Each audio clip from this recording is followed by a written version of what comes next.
A very warm March is giving way to some colder temperatures in April. For some farmers, the lure of warm weather a few weeks ago pulled them into the fields to start their planting. Well, News 10's Mike Grant reports with freezing temperatures in the forecast now, there are now fears that some early planted crops might get hurt. It may be mid-April, but some farmers in southern Indiana are already putting the finishing touches on their planting. This spring has been a lot different than the rain and cold that kept farmers on the sideline last year.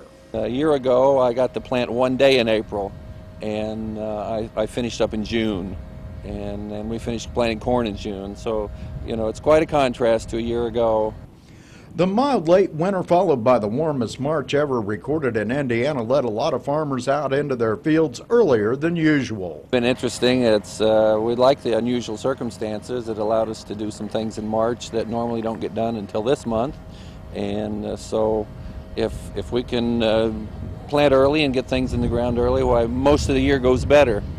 The temptation, though, this year has been to plant too early. And now, with a freeze warning in the forecast, there are worries. The crop that's going into the ground right now probably isn't going to be affected by any kind of freeze. But some of the corn's already made its way out of the ground, and if it's much bigger than this, it could have a problem. If it's small and the growing point is still in the soil, why the corn, it may damage the top, but it'll be fine. But if it's pretty big and the growing point has emerged, why that could be in some danger to this cold weather.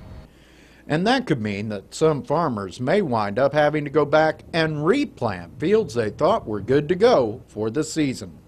In Knox County, I'm Mike Grant, News 10. Farmers say this planting season has been much drier than normal, and that could cause problems down the road.